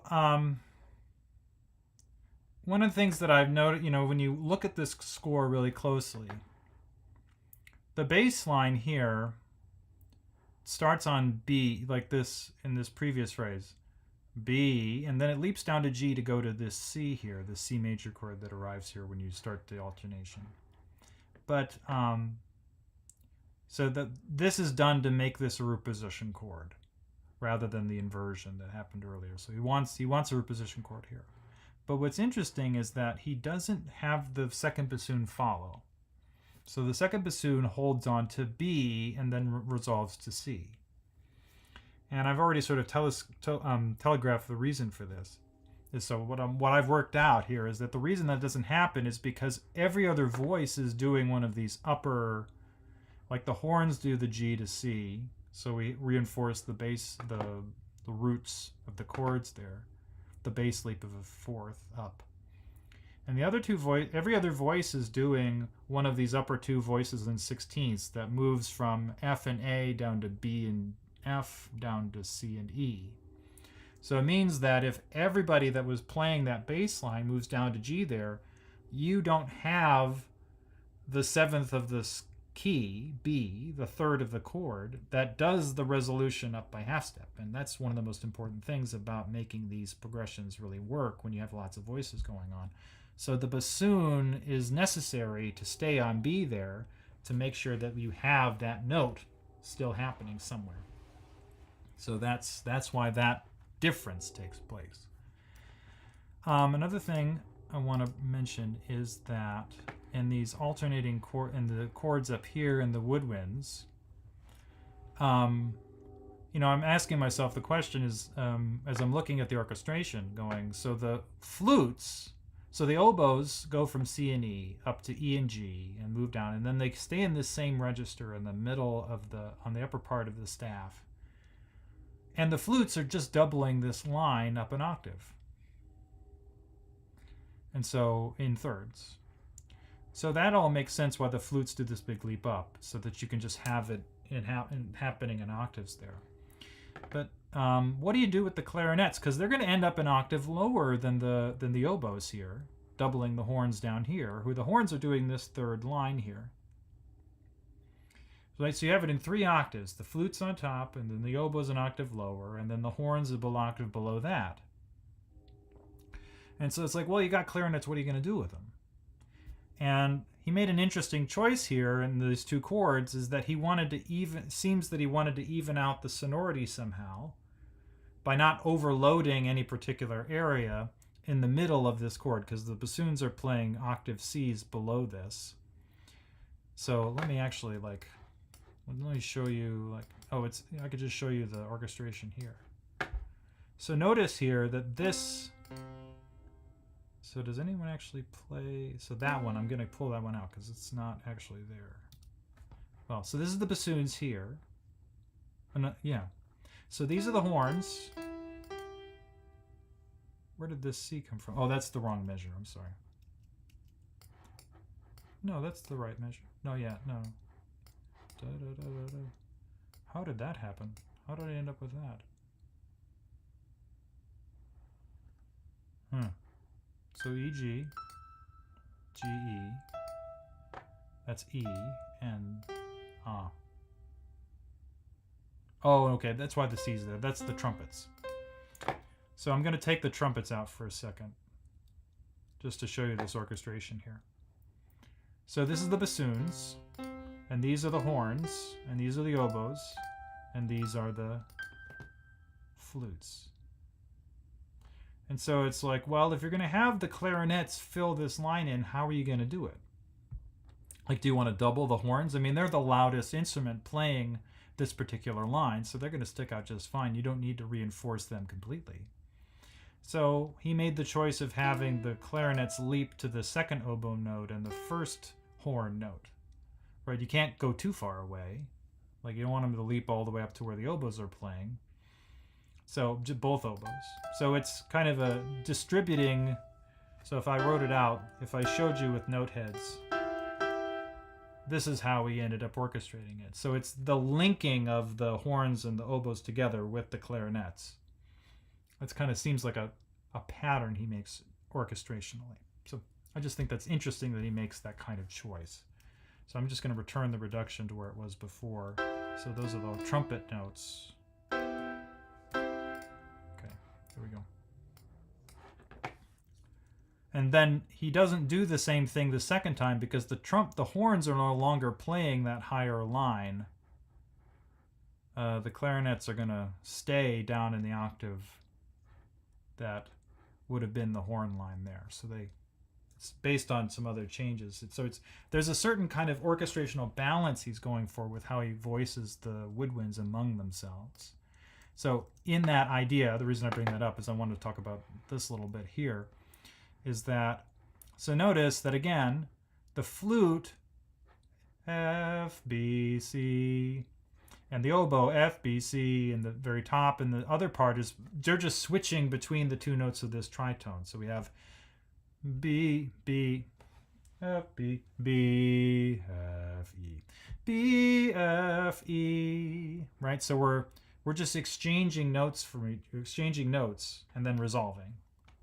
And then an octave lower from the flutes, the oboes do the same thing. And so if he had continued this pattern in the clarinets start on the C and E through an octave lower than the oboes, and he could have done C and E here, and done B and F, and that would have arrived here. But he doesn't want to get in the way of this. I don't think he wants to. I think he wants trying to avoid getting in the way of the horn line here. So if I show you this over here, if he has the clarinets play this, the horns are literally playing this G, this E, and this C. That's the first horn line. And so he seems to be avoiding that for some reason. I'm just making something up. I'm trying to figure out why, personally. But he makes this other choice of doing that similar thing where the first clarinet doubles the second oboe, and then that leaves the second clarinet as the only voice that's in between where the first horn is leaping. Just in the same way that the second horn is only being overlapped by the first bassoon here. So, and then that allows him to, what was it? Oh, no, there's an even better reason. I'm just making one up. It's that if he did that and followed the pattern, the next chord, because the E's go to F and the C's go to B, there would be no E and there would be no D in the chord at all. And so if he wants there to be a D, the voice that would make sense to put the D in could be the second clarinet. And if he wants the second clarinet to go to D, he can't have it go C to D, or he wouldn't want it to. He wants to go D, E to D. And that means if he wants to have E go to D, that means the first clarinet needs to leap up to the C and join the second oboe to go down to B here. And then he can stay on B, because that's where the second oboe is going to the first oboe joins that note, so they'll be fine there. And then you just have the F that you would have had happen there. So to get a complete G7 chord here, the second clarinet is the only person that has that note. He has to change this. He changes this line to get the smoothest way he wanted to get to in. Trying to think of why he would have avoided that. Oh yeah. It wouldn't have been a voice leading problem. Wonder why. Anyway, so it might be a combination of those reasons, but I'm just trying to think through why Beethoven would make some of these choices. So there you go. Okay, there's that. Okay. If you have any questions, let me know in the comments. I will actually check them. All right. So let's see here. What do I want to do now? Okay. Composing time for the last 15 minutes here. Okay, so that's the introduction. So we get a PAC here to 1 on the downbeat.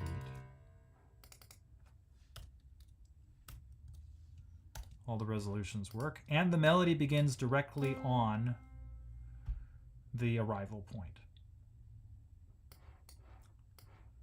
So, okay, 15 minutes. Okay. So we're going to move on. We're going to do the... we'll start the main fast section tomorrow. I'll be back tomorrow. I'm talking about, in the first hour, I'm going to be talking about Prokofiev's classical symphony, something from that. His symphony that's his take on what Haydn might have done had he been living at the beginning of the 20th century. And then I figured that I'd look at Haydn's Surprise Symphony. So we'll take a look at the beginning of the slow movement where the, quote, surprise is. And we'll see what we can make of it. And by we, I mean me, of course. So I've got about 14 more minutes. So I'm gonna write some music a la this passage. So we're gonna boil this down. This passage that goes from this 1 to the end here. So we're gonna boil this down and make something else. So I want, okay, 1, 2, 1, 6, 4, 5. I'm just making sure I know it. Okay, here we go. So I'm gonna drag way over to the end. Okay. All right. So I want, let's do, my brain is not working the way I want it to at the moment. Okay. So we want a, let me write it over here. So we had 1 going to, it went to 2, 6, and there's sort of a 2, 6, 5 feel. And then it goes to 5, and it's a cadential 6, 4 actually. And then it goes to 5, 7 of 6 to 6, which goes to 4, becomes 2, 6, 5 again, and we get cadential 6, 4, and then a full bar of 5, 7, and a resolution on 1. So that's the progression I'm dealing with here. Okay, I want a new key. We're going to pick B flat major. I want a different tempo than this fast thing I wrote a few days ago. Okay, we're going to write some slow music.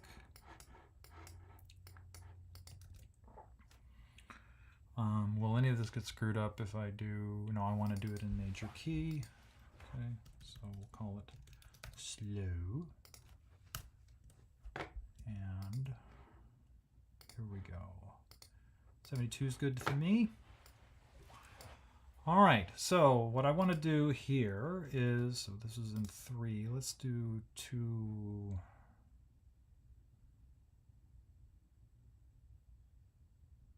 Do 2, 4. A slow 2, 4. Okay. All right. So, let's do chord per bar. So 1 is B flat. 2 chord, 6 chord would have an E flat in the bass. 2 is C, so the third of that chord is E flat. And then 6, 4 would be 1, 6, 4 would have a B flat on the bottom. And we're going to do that. And so 7 of 6 would have F sharp going to G. That's our 6 chord. And so this would give us, so that's 1, 2, D, D, D. I'm trying to figure out the harmonic, the rhythm of this. Yeah, that makes sense as a 4. Okay, 6. And then we're going to go back to our 4. What was this 1, 6, 5? Oh, that's not. That's why. It's 164.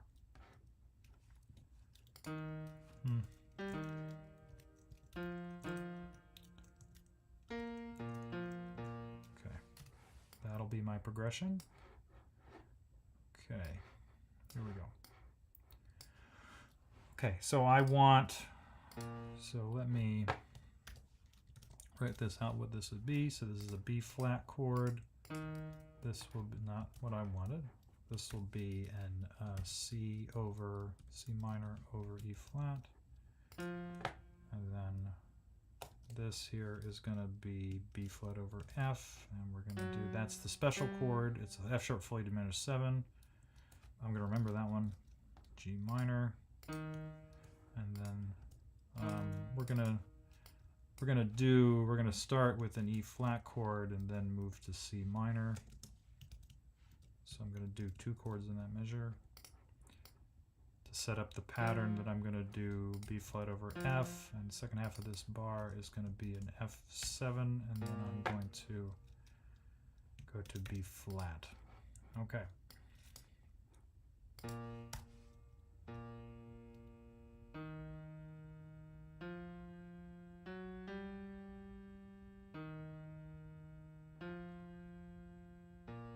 There you go. Okay, so I'm gonna write a tune to go with this. So we'll go D, D, C, D, C, B flat. So the fully diminished 7th chord is going to be F sharp, A, C, E flat. So what I want is that the melody is going to end up on B here. So what I'm going to do is I'm going to do that pattern here. So it means that I'm going to have it do, let's do that. Ooh. So that's 1, 2, 3, and the E flat's in the key.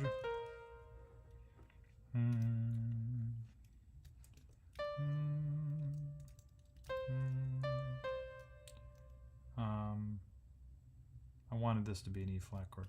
Okay, so that's going to be that. And then that's B flat.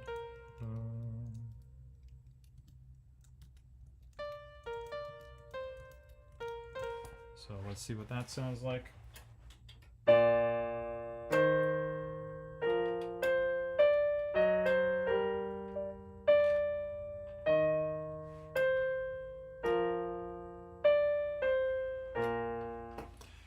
That works. Okay. So let's, I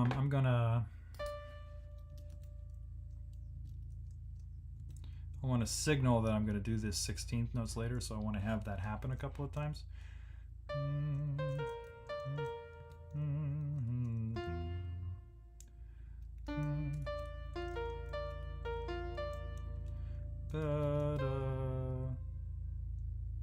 Yeah, okay, we're going to do an anticipation, it appears.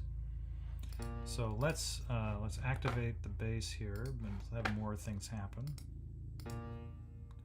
So I'm gonna build a bass that does this rhythm, a dotted 16th. Okay, since let me zoom in. Okay, so that means this.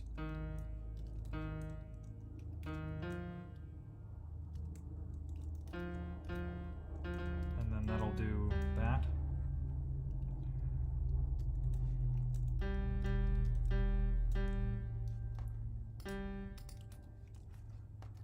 Okay, then that was this bar. And then I'm going to do an octave leap, and there. Okay. Is this a 7-bar phrase? 1, 2, 3, 4, 5, 6, 7. It is. Yeah, that's fine. Okay.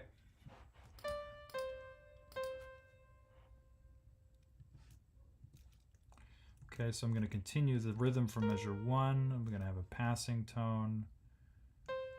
Actually, what do I need? This is C minor, so B flat's in the key. Boo. Do, do, do, do, do, do,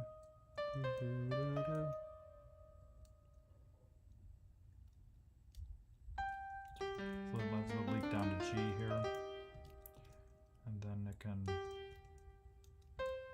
that'll work. Okay, so this becomes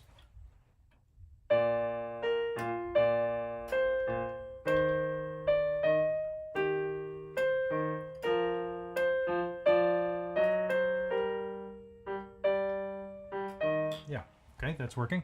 So then I'm going to continue this kind of rhythm here.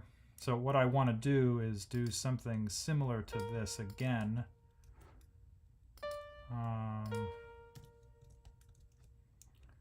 So am I going to have any problems here? Looks like I'm going to take out that 4 chord. So I could do this. Well, what I can do is I can reverse it. So B. Let's do this pattern. And then this would come. We'll have that E flat come early.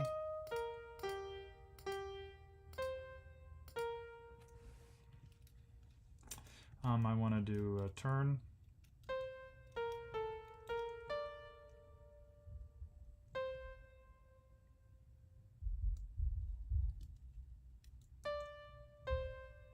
We're just going to leave that. Okay, so now here's this. Oh,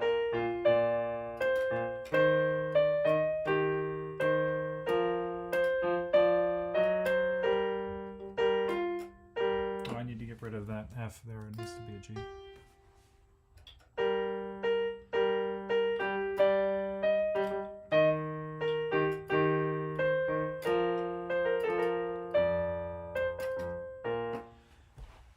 That's not bad. Okay, so let's add some inner voices. They're just going to do, I'm going to do repeated eighth notes in sort of an inside voice pattern. So I have a B at the D at the beginning, so I want to have those 2 voices. Let's just have the whole chord spelled out above the bass here. So I'll just have that. And then measure 2. Okay, I'll make everybody voice 2 here. Okay, so I can keep my the F goes to G, so that C anticipation is going to solve some voice leading issues that I might have had. Oh, I've been thinking of having a B flat this whole time. That's why. So that's parallel fourths. Let's keep the B. Let's have a B flat as well.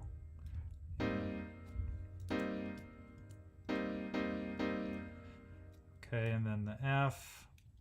So they're going to do. So the D is the upper voice, that, and we're going to leave out the F just for sake here. Okay, and then they're going to go down. So the voice leading here, this D going to F, E flat here, so the D is going to go to C, and they're going to be in contrary motion. And I'm left the E flat, so here I need to make sure that somebody sings the E flat. So that'll be that top voice there. So we're gonna have that A. Just gonna put a tie there. Actually, what I can do is put in the lower voice so you can see it. Okay, and so those will go to that G, so that there's nobody going C to B flat in addition to them. Okay, and that should be in first voice, and then this G minor chord.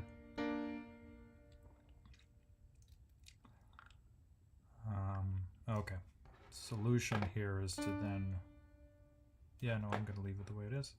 Okay, now I want to go back. I wanted to do an E flat chord this time. So again, the anticipation is going to save my butt. Okay, so I'm going to E flat there. And I'm going to fill in the G on the downbeat. Okay. And that C will sound really nice. As the 7th, making into a C minor chord here. So I can leave the rest of the voice the same. There's that B flat here is going to have to go down to stay on B flat because we're in the F chord. Okay, same issue here. We'll just have that repeat. And we're going to do 3 beats of that, and then everybody. Actually, it might sound cool to happen directly on top of the.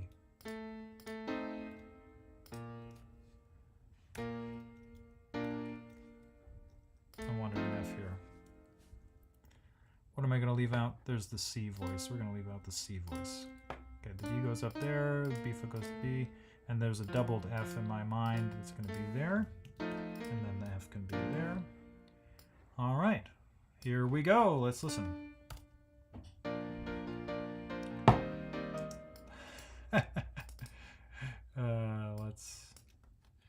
I was writing with the 8th note being the pulse, not the quarter note. Ooh, vivo. No, thank you. No, I don't want vivo, thank you. I want an 8th note. There we go.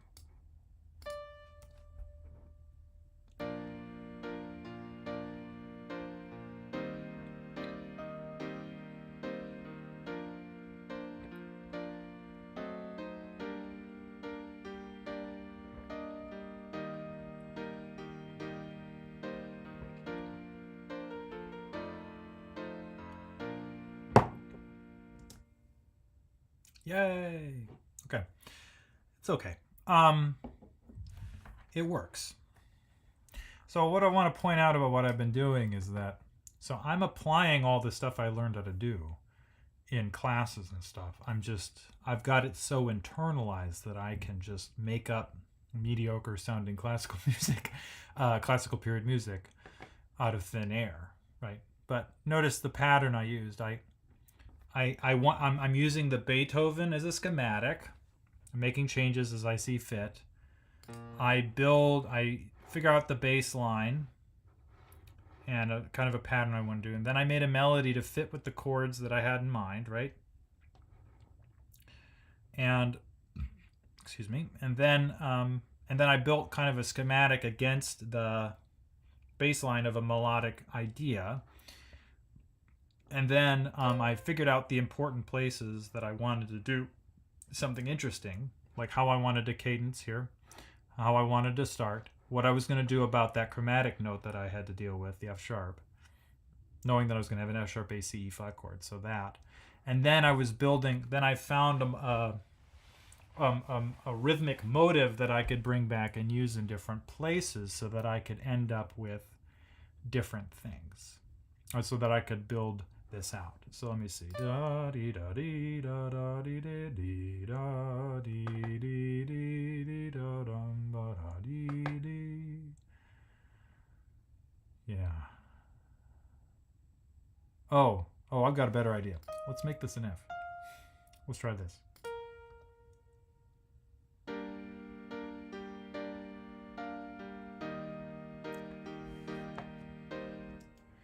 I create any voice leading problems? No. Yeah. Okay.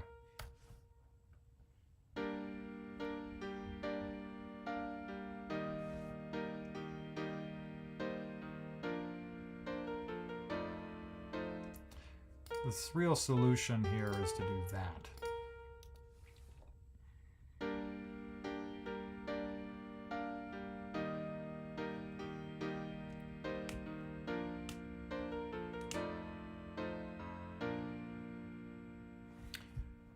So I want to make it, I'm going to do one more thing. I want to make it sound more like a phrase that should end here, but I'm going to have to restart.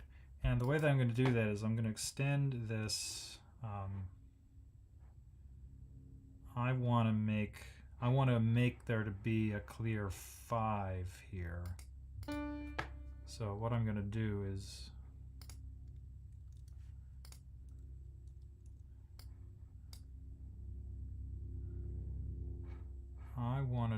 let me try.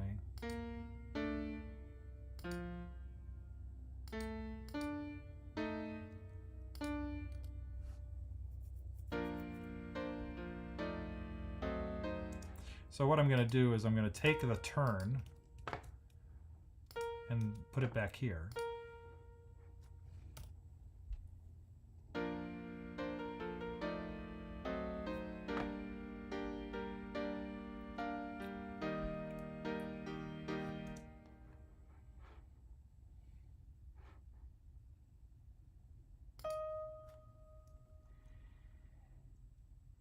I want a better way into that. Oh, let's try that. I'm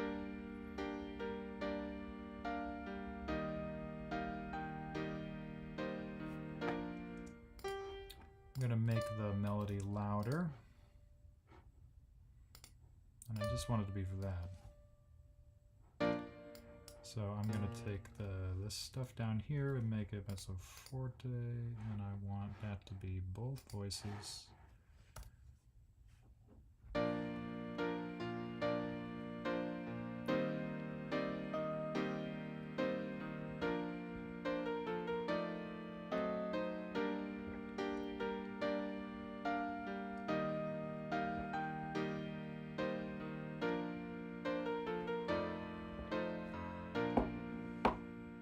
Yeah, that's better.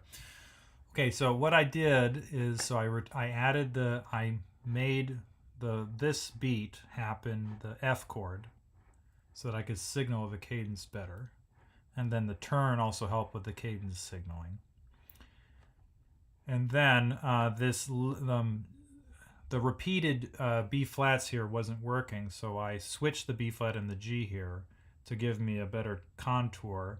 The leap up to F is helping me create a new high point, and that would be the 7th of a G minor 7, which would resolve to this F nicely. The E flat, F would resolve to the E flat nicely. And then I wanted this G, da dee dee dee da da da dee da dum. I wanted that to happen again from here, but I wanted it to not be a C minor chord, so this wasn't available to me. C, D, E flat. And so my previous thing of having it go down doesn't work as well. So creating this extra high point there of going up to G lets me mimic this pattern of da dee da dee da da. And so that gives it more melodic cohesion across the harmonic pass. So this is a 1. So if I do a very quick analysis, so this is a 1. This is just arpeggiating the tonic triad, go back to the starting pitch. I do an anticipation C, so that's a non-harmonic tone. Then a non-chord tone, it's not in the chord. Then I have a C minor 7 chord, that's 2-7. And this is D's a passing tone and everything else are notes in the C minor chord. Then I have a B flat chord that's a cadential 6/4, so B flat with its upper and lower neighbor, that's a turn, that's what it's called. So upper and lower neighbor non-chord tones. Then, so this D is kind of like is an anticipation. I'm sorry, not anticipation. It's over here it's an appoggiatura. Here this is kind of an escape tone kind of thing. Because of the resolving up away from that B, from the B flat. So then this is arpeggiating 2 notes in the fully diminished 7th chord that I have another voice do the same thing in reverse. Then that helps the voice leading going into the B flat and the D, so I don't have many parallel octaves or anything. And I get all 4 notes the entire time. Then I arpeggiate through the G minor chord and make it a 7th chord with the addition of the new notes. So B flat is a cadential 6/4. I had a 5-7 with a non-chord tone D here. It sounds cool. Instead of the C. That's why I left out the C here, because this is the note that's replacing the C. Then I have our 7 fully diminished 7 of 6, and then this is a 6 chord that becomes 6-7. Which then resolves to a E flat. This is a 4 chord. This is a passing tone F between chord tones. Then I make it into, it's still a 4 here, but with the C, it becomes 2-6-5, like it was back here. And then this is the cadential 6/4 before with the turn. And this is a 5-7 with the appoggiatura, and then that's a chord tone, and then that's just one. So we'll listen to it one more time, and I'm going to call it a day.